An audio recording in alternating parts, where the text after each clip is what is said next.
freedom, the absolute freedom of being a fronterizo or a fronteriza person is to be able to go between countries.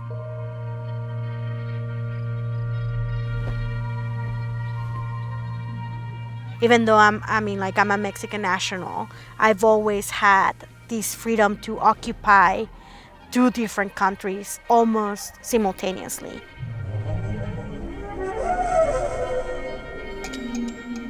You are kind of living in two cultures at the same time. We're sharing water, we're sharing culture, we're sharing airwaves, we're sharing people.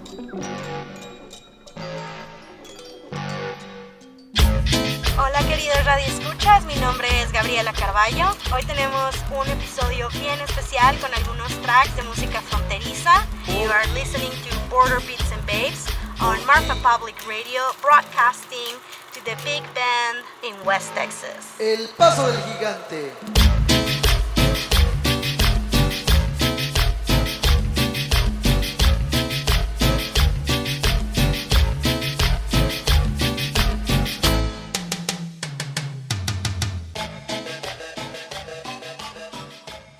I grew up in Juarez, went to high school in Juarez and graduated there, went to university at UTEP in El Paso. But yeah, born, raised, and everything in between. There's these ideas of what Mexican and Latin American music is, and I want to show where it's at right now. So my show is Border Beats and Babes. I've been doing it for several years. It's on Marfa Public Radio in Marfa, Texas. It's about showcasing this kind of duality of the border, like what is going on, not only in the border, but on both sides of it. Hello, everybody. This is Border Beats and Babes, broadcasting from Marfa, Texas.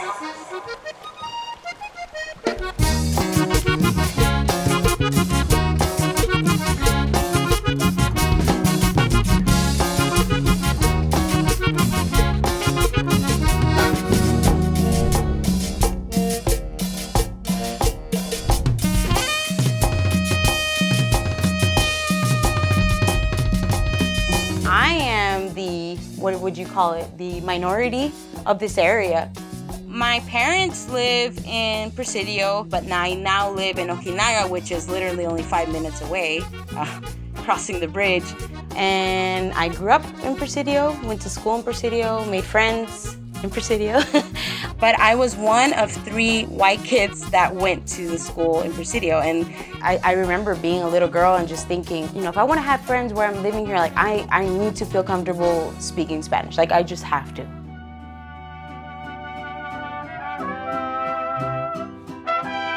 Our family dynamic is very interesting because being a white person, as a mariachi player, you have to gain the respect. Because if you don't, it's embarrassing. G-A. Obviously, when we play somewhere and they see that we're white, it's kind of like, they just stare at us. It doesn't matter who it is. Anybody's like, what? What is going on? The moment we play, though, that all goes away. It's kind of like, look, we know it looks weird, but we got something to show you. Mi nombre es Gabriela Carballo, esto es Border Beats and Babes, es viernes, tu cuerpo lo sabe, vamos a escuchar un poquito de cumbia, pues a darle, let's do this.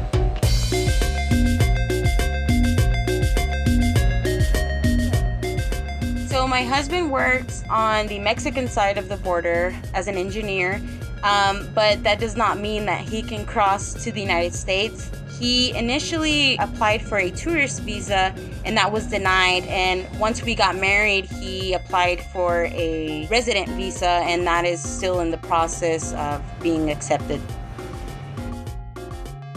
Well, my dad is the mayor of Presidio. I think a lot of people assume that the visa process is so easy to where the mayor of a town would have access to give him a ticket to be able to come over or something, you know, but no, that's definitely not the case. I can't like make a wish and him just, you know, pop over here. I would love for him to be here, but it's not that easy. So we just got the new house. I have a house in Mexico. We have a house in Mexico. You can feel in that office and all this interview and stuff like that, you feel like a criminal, you know, like it's just they judge everything about you, you know, clothes, how you look.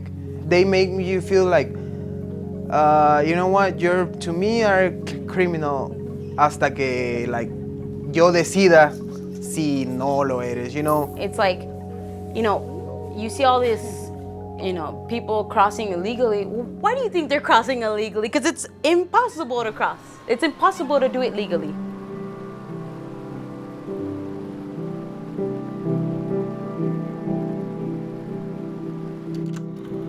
Realmente lo único que le pone o te das cuenta que no es una mexicana más es por su apariencia, pero realmente de que es la gringa más mexicana que conozco.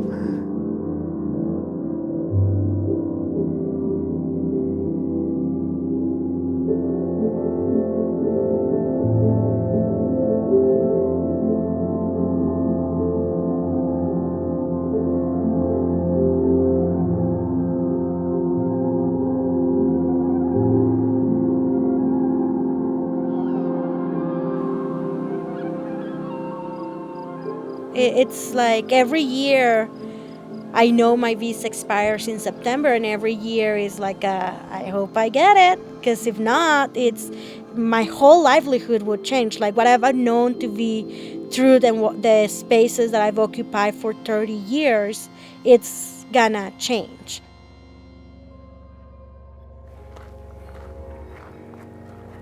The best evidence that we have for the oldest occupations in the region, somewhere in the neighborhood of about 11,700 years ago. When times are hard on the south, you go to the north, and vice versa. And it's that collaboration, cooperation that allowed people to live in this incredibly difficult environment and not only live here, but thrive.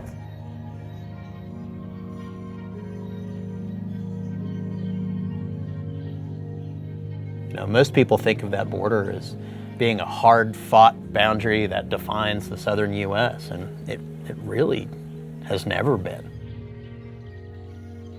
Even though it's been marked on maps for a century, that border didn't exist really until 9/11. It was a fluid border up until the 21st century.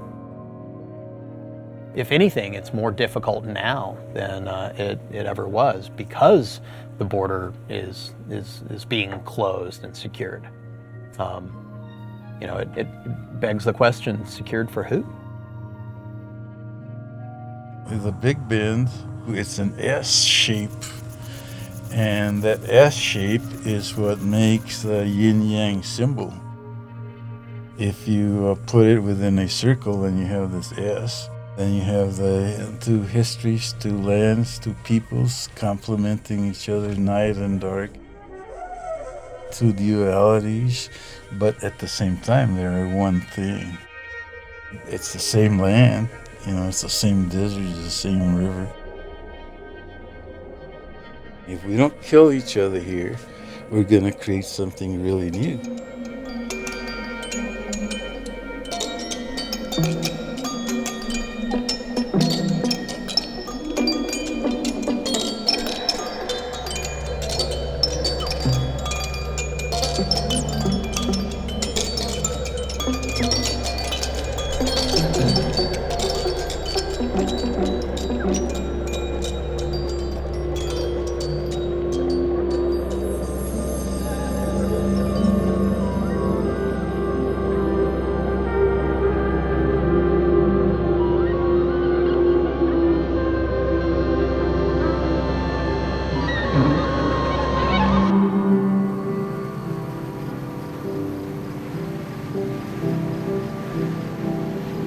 Buenas noches, gente.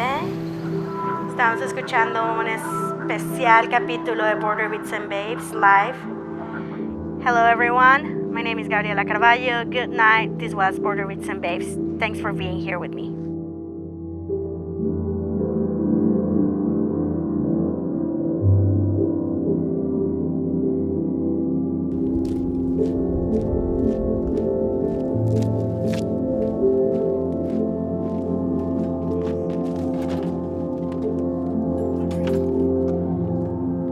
I was not able to renew the visa. At this point, I did file for an extension, and that case is pending. They don't tell me why. You know, they won't tell me that.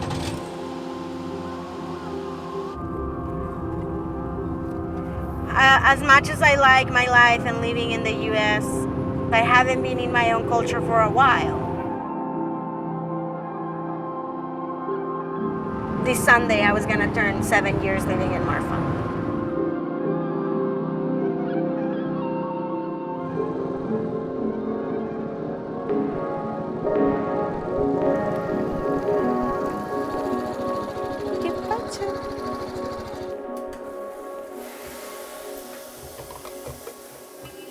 I thought that I knew what my future was gonna look like a year ago in some way, maybe not exactly.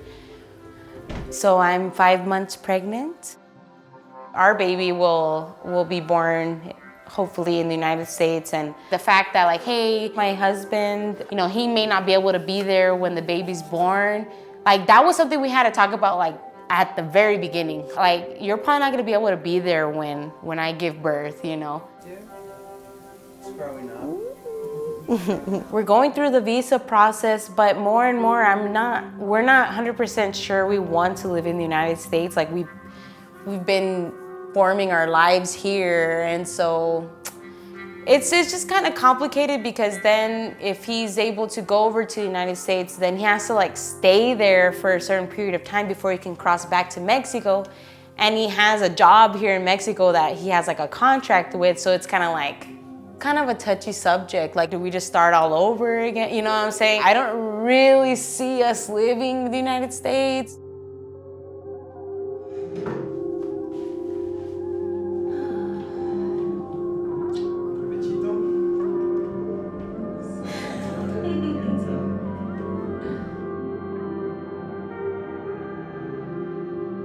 Si yo tuviera que cambiar algo aquí en esta área, realmente sería un cambio de mentalidad más que nada.